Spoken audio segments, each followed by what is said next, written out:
Louvado seja o nome do Senhor, glória a Deus, aleluia, em espírito e em verdade. Irmãos, esse texto, esse louvor, ele nunca foi tão importante, tão vigente, tão moderno, né? Estamos num tempo de adorar a Deus realmente, não para que os outros vejam, mas em espírito e em verdade. Aleluia, louvado seja o nome do Senhor.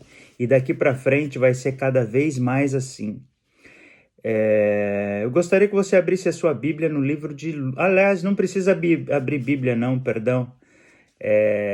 A Roberta vai colocar aqui na tela, Lucas capítulo 17. Anote aí, você que gosta de fazer anotação, você que gosta de mandar mensagem pelo WhatsApp para as pessoas, né? Lucas 17, vamos começar no texto 32. Espera que o computador é novo. Deu caco, não.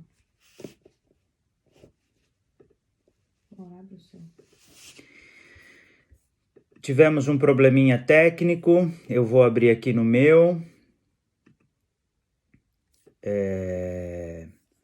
Lucas, capítulo 17.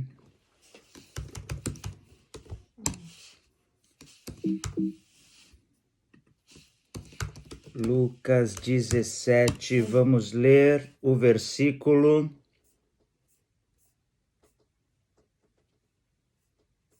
32. Aqui.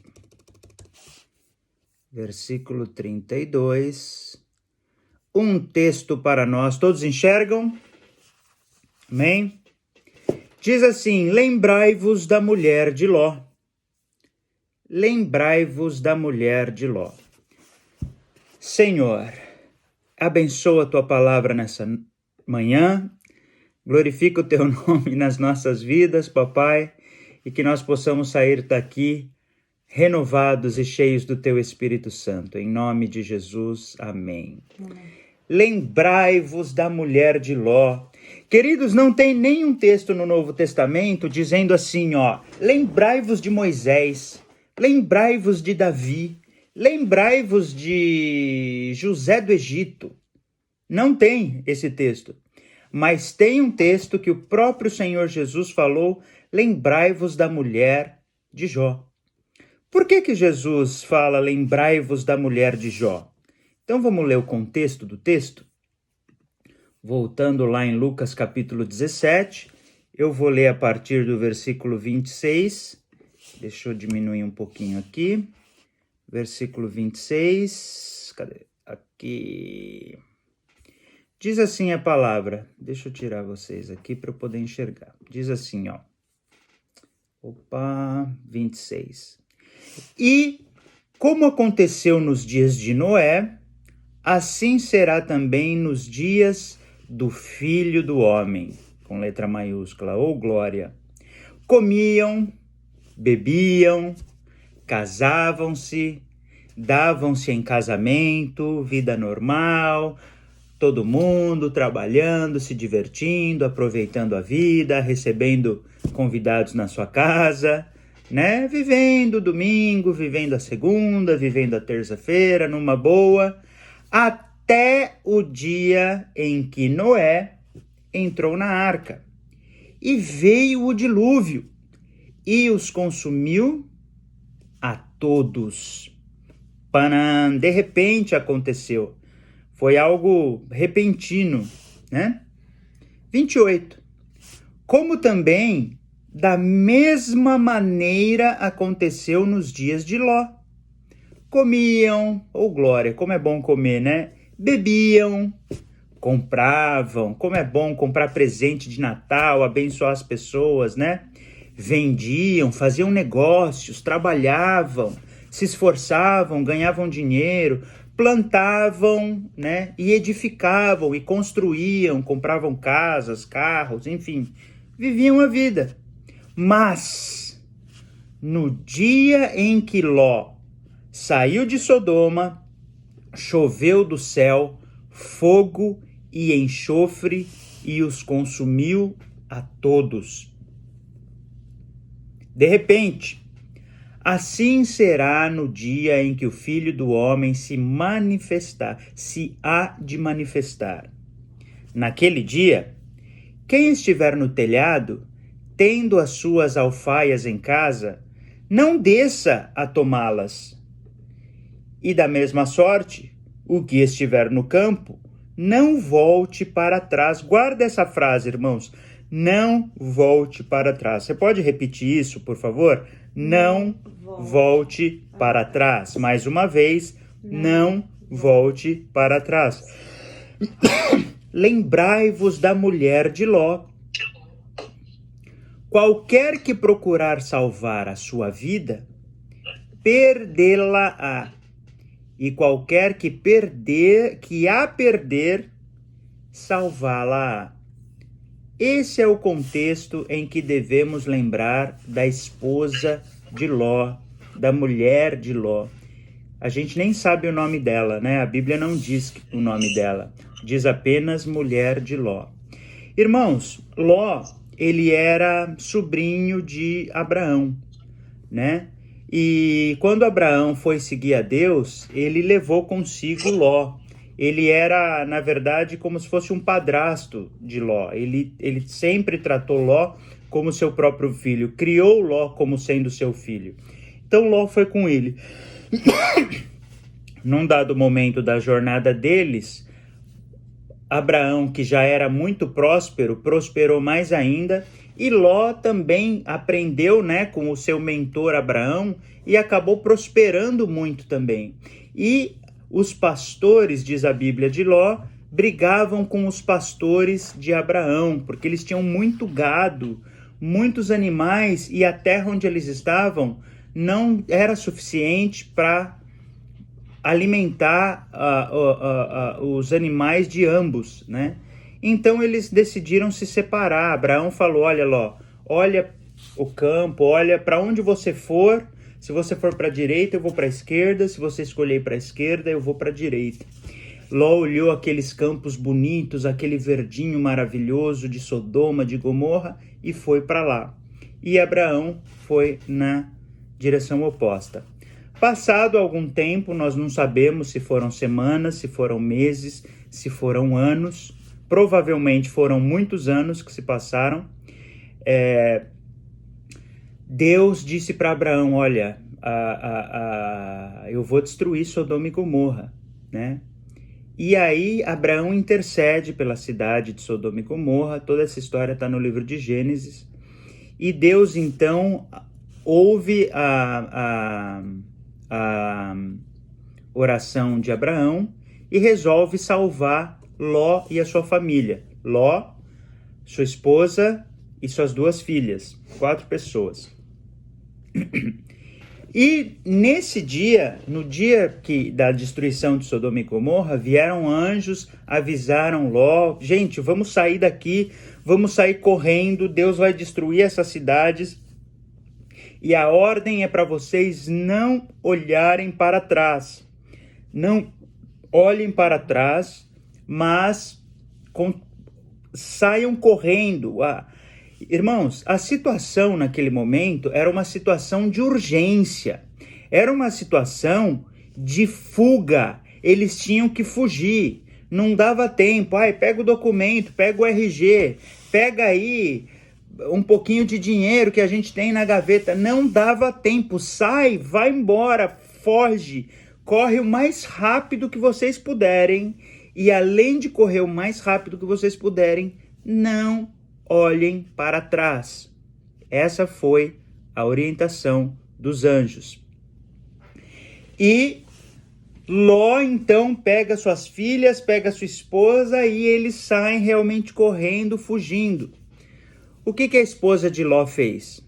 A esposa de Ló está correndo, está fugindo e ela olha para trás. Quando ela olha para trás, o que acontece? Imediatamente ela se transformou ela foi transformada numa estátua de sal, né? Nem sei o que isso significa, mas era uma estátua de sal, talvez parou assim.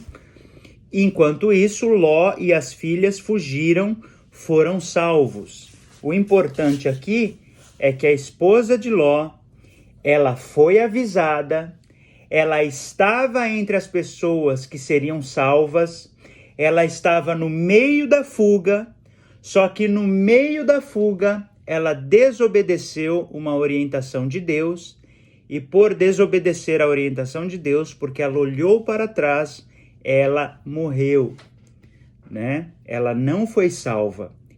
Olha, é tremendo esse texto, irmãos. Ela estava sendo salva. Era só ela continuar correndo. Era só isso que ela tinha que fazer. Mas ela, o que será que está acontecendo, né? Ela olhou para trás. Irmãos, a palavra de hoje é muito simples. Você tem olhado para trás? Você tem tido saudade de alguma coisa na tua vida? Alguma coisa boa? Aquele tempo, né, que eu ia na igreja, eu era inocente, eu não sabia muita coisa. Como sua mãe fala? Eu chorava, eu ficava na presença de Deus. Puxa, como era bom. Aquele emprego, aquela... Irmãos, vocês podem prestar atenção um pouquinho em mim, por favor? Porque quando vocês ficam com conversa paralela, vocês me distraem, tá? E aí eu preciso fazer um esforço muito maior do que o esforço normal. Obrigado, gente. Obrigado pela compreensão. Deus abençoe. Então, gente, talvez um emprego, né? Puxa, como era bom trabalhar naquela empresa. Talvez um amigo, alguém que já saiu da sua vida, né? Puxa, aquele amigo era tão legal. Nossa, aquela época que a gente saía, que a gente fazia, né? Ou então, queridos, nessa pandemia, vou ser sincero com vocês, eu já senti saudade de antes da pandemia. Quem nunca? Como a gente diz, né? Puxa, como era bom, a gente saía, a gente ia em restaurante, a gente ia no shopping. Uma coisa que eu sinto falta, pessoalmente, cinema. Gosto de cinema, né? E a gente ia no cinema, saía filme novo a cada 2 meses, 3 meses. Agora não tem filme novo. A gente já assistiu Netflix inteirinha praticamente, Amazon Prime, enfim, né? Só que Deus ministrou no meu coração. Não é tempo de sentir saudade. Não é tempo de olhar para trás. Querido, é tempo de olhar para frente. É tempo de viver o momento presente e olhar para frente, para o que está diante de nós. Porque essa pandemia, essa situação do mundo, tudo que está acontecendo na nossa vida, são sinais, são eventos que deveriam realmente acontecer, né? O texto que nós lemos, ele fala, olha, lembrem-se dos dias de Noé. As pessoas comiam, as pessoas bebiam, as pessoas se casavam, as pessoas se davam em casamento, ou seja, elas viviam a vida delas distraídas com a vida delas. Não é distraída no mau sentido, mas é ocupada, envolvida com as suas próprias vidas, com seus próprios afazeres, né? E de repente veio o quê? Veio o dilúvio. Só que, irmãos, eu quero falar uma coisa para vocês. Se você lê a Bíblia com atenção, não foi tão de repente assim. Deus falou com Noé, Noé começou a construir a arca, os filhos de Noé, os 3 filhos dele, Sem, Cã e Jafé, ajudaram ele a construir a arca, e a Bíblia diz que Noé demorou 120 anos para construir a arca. 120, é muito tempo, né, gente? Eu tenho 41, foram 3 Daltons que ele ficou construindo a arca, e nesse tempo que ele ficou construindo a arca, a Bíblia diz, Noé foi apregoeiro, ou seja, ele estava pregando, gente, haverá um dilúvio, haverá uma chuva, e o pessoal, está de brincadeira, chuva, cair água do céu, isso não existe, isso nunca aconteceu, Porque eu não sei se vocês sabem, irmãos, o dilúvio foi a primeira chuva. A Bíblia diz que antes subia da terra um orvalho, né? Um sereno, enfim, e isso regava a terra. Então, as pessoas, você tá de brincadeira, Noé, você é louco, você é isso, você é aquilo. Se você estudar com profundidade a sociedade pré-diluviana, você vai ver que eles eram até, de alguma maneira, tinham uma determinada tecnologia avançada, eram pessoas inteligentes, criativas, inventaram um monte de coisa, a ciência daquela época se multiplicou muito. E o ponto aqui é, Noé, ele ficou pregando 120 anos. Quem quisesse acreditar em Noé, acreditaria. Quem quisesse receber aquela mensagem, receberia. Irmãos, a gente tem motivo de sobra para acreditar que na arca havia espaço para mais pessoas. Havia 8 pessoas dentro da arca. Noé, sua esposa, seus 3 filhos e as 3 esposas dos 3 filhos. Né? 8 pessoas foram salvas no dilúvio. Mas havia espaço para mais pessoas. Por que eu estou enfatizando isso?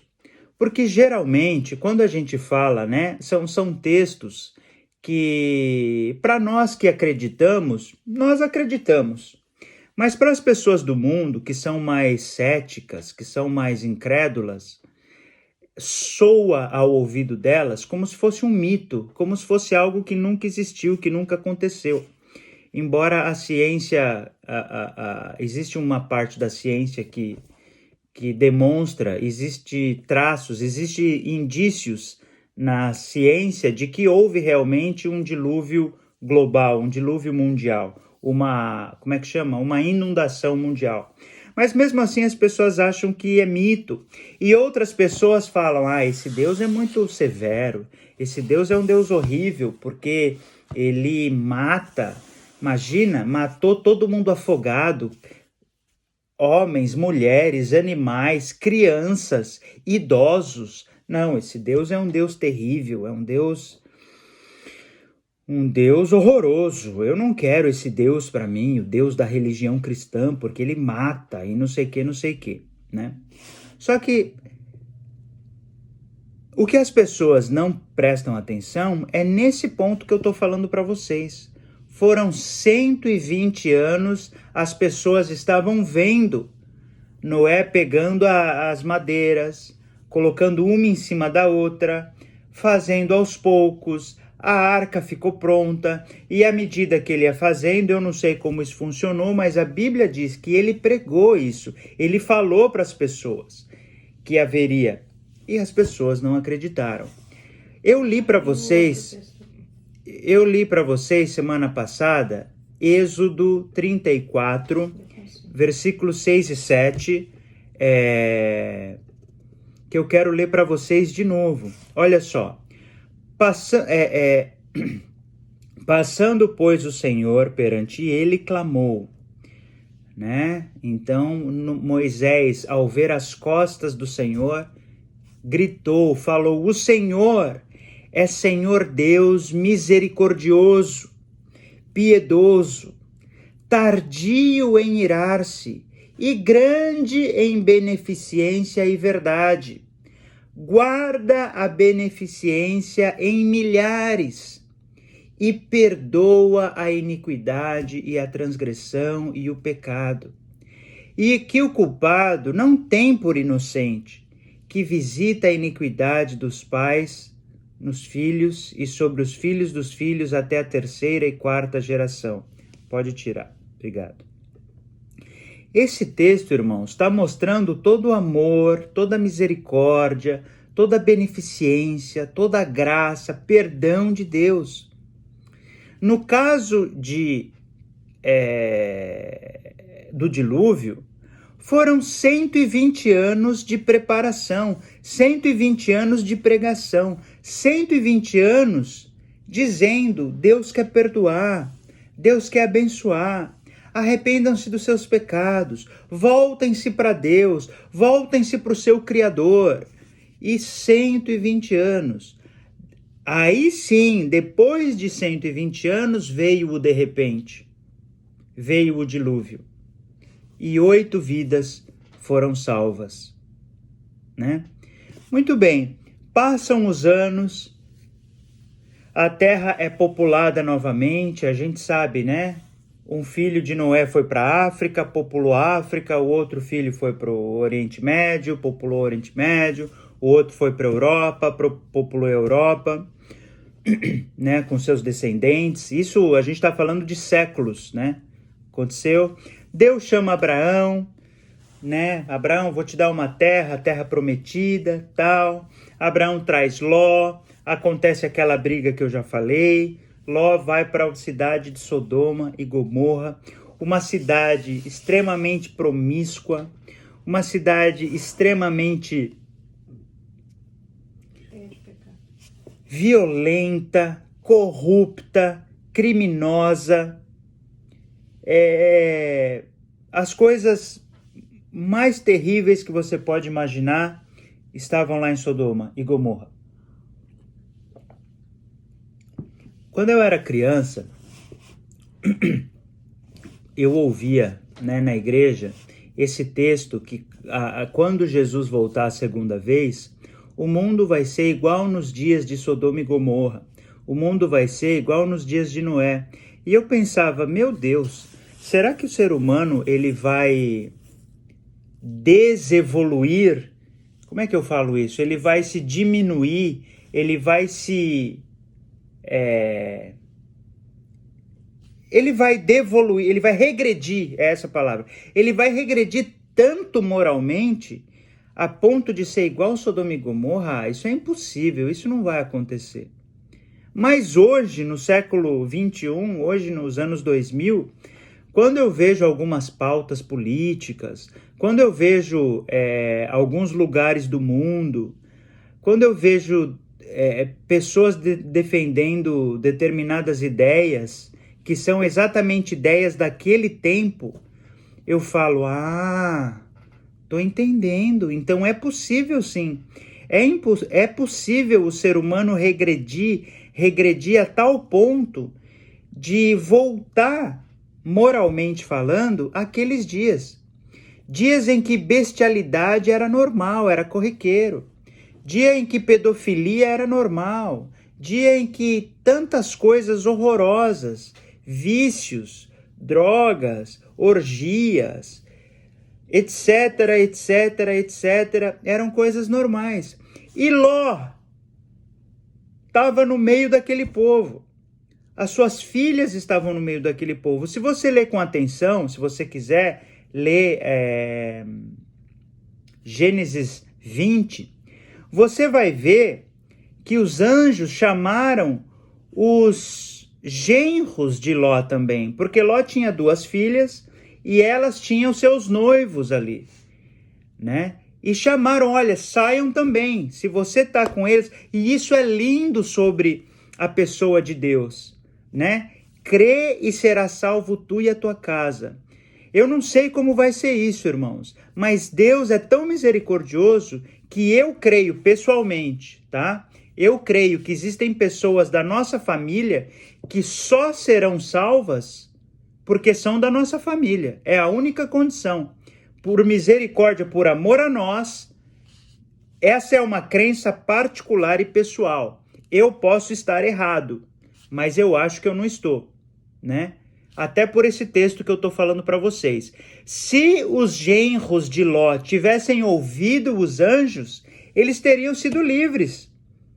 Ou seja, foram anjos falar com Ló e as pessoas da casa de Ló, porque naquela sociedade a casa não era só o marido e a esposa, a casa era toda a família. Era uma cidade, né? É uma sociedade rural, uma sociedade tribal. Então, quando fala casa, é como se fosse a tribo. E eles tiveram a chance de ser salvos, mas eles falaram, não, imagina, isso não vai acontecer, a gente vai ficar aqui, cair fogo, cair enxofre, isso não existe, vocês são religiosos fanáticos, vocês são malucos, vão vocês, a gente vai ficar aqui. E aí o que aconteceu? Sodoma e Gomorra foi destruída. Houve uma pregação, houve um aviso, houve misericórdia, houve graça, houve um momento para se arrepender, houve um momento para se reconciliar com Deus. E, irmãos, pense comigo, é muito simples, é muito fácil, não precisa de dinheiro, não precisa de esforço físico, não precisa, fazer nenhuma loucura, não é nada exagerado. É só você olhar para si próprio e dizer, Senhor, eu sou pecador, eu me arrependo, meu Pai. Me perdoa os meus pecados, entra na minha vida, acabou. Você está salvo. É muito fácil ser salvo. Mas no dilúvio as pessoas não foram salvas. No evento de Sodoma e Gomorra, as pessoas também não foram salvas. E o que aconteceu, só aqueles que ouviram, a voz de Deus foram salvas. E no caso da mulher de Ló, ela olhou para trás. Irmãos, que você não olhe para trás.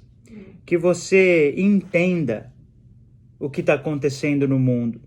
Que você não fique triste, porque Jesus falou que coisas semelhantes a essas iriam acontecer.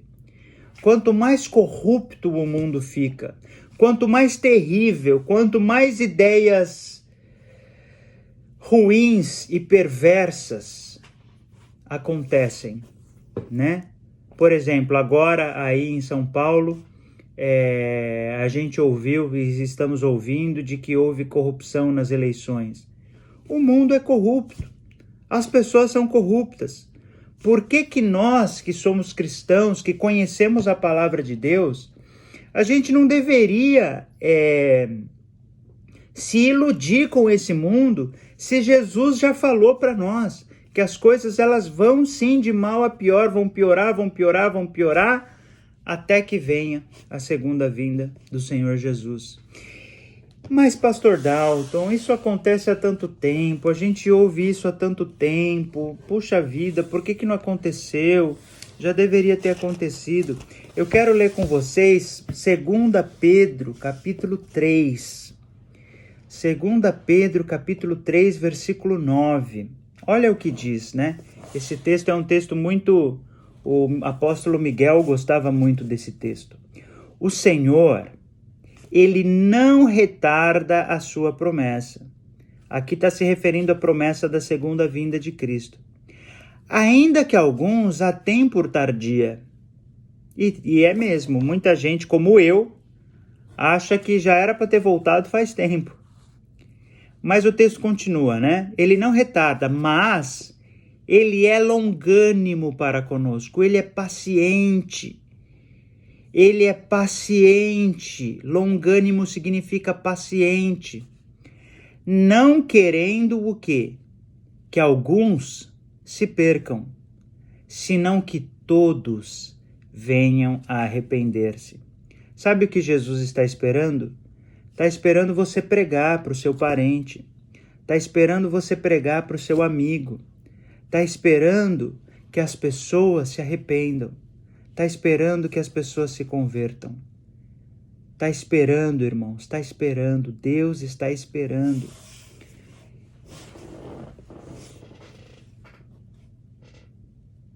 Lembrai-vos da mulher de Ló.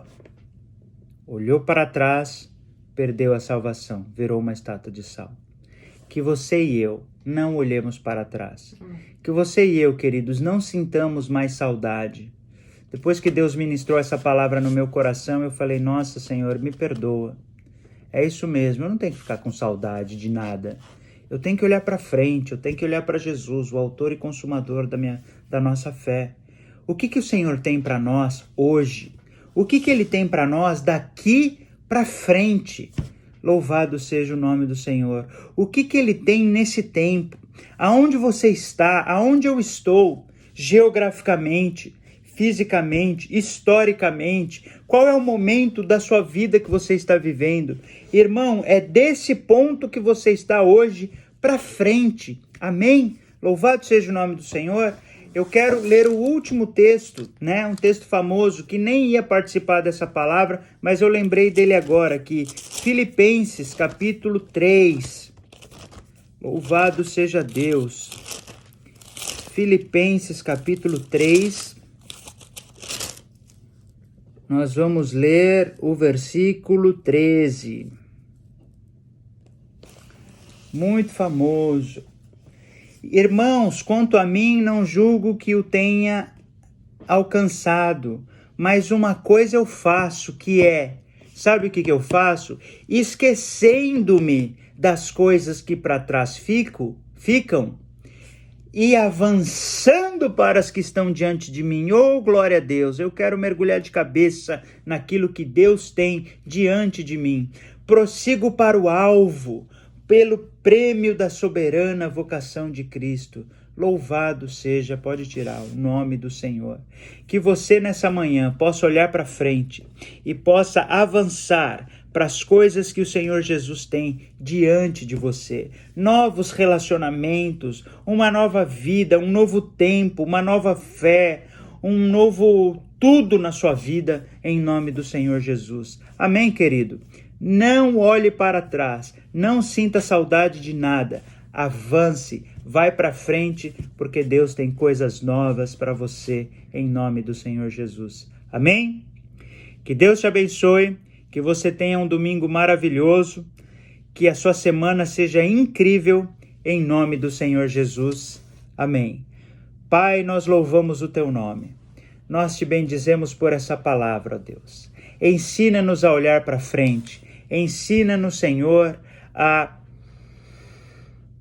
abrir a nossa vida, a soltar, oh glória a Deus, o velho, a soltar o antigo e a abraçar o novo, a dar as boas-vindas, receber o novo do Senhor com alegria. Em nome do Senhor Jesus. Amém. Glória a Deus.